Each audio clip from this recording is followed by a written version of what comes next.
Yeah, I don't think that Karlsson, unless there's a three-way deal, and I've heard rumors about that too.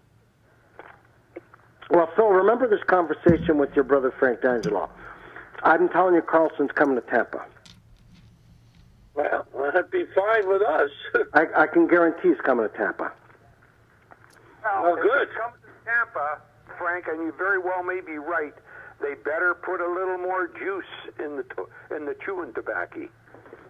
They ain't going to do it in Ottawa. I don't know what that means, but I'm going to ask what it means.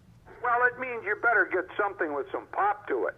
Right. Yeah. You can't give up Karlsson for Cal Foote, who's not a bad big player, slow of foot, pardon the pun, but he's a draft. His father was a very strong defenseman in the National Hockey League.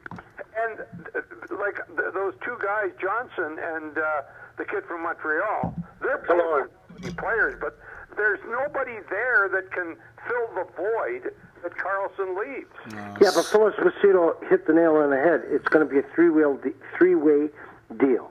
Yeah, well, it could be, Frank. I don't know how they... I hear Slater Cuckoo's name mentioned, too, because he's from up there, and the kid never really got a chance. He was the 14th, I think, 14th pick overall. Yeah. Yes, he was. And he's never had a chance. That's true. And Espo, I don't know, and you'll agree with me, it's not even in 1 year or 2 years' time to give up Sergachev straight up for Karlsson. It's such a gamble. It's not worth it. I wouldn't give up that kid. He just turned 20 fucking years old. Yep. That's a non-starter, John. You have to get room on your cap. And Sergachev going and Karlsson coming doesn't make any cap room. But even as a hockey trade, Wilbur. No hockey trade. Haven't got room. Look at the money he's spending. Yeah. Stevie's got his balls to the walls now. He does. There's no doubt about it. And I think it's all in for the Cup this year. All in. And I'm going to tell you, Toronto's not going to be easy to beat. Well, there you go. But, Phil, I love Toronto, born and raised.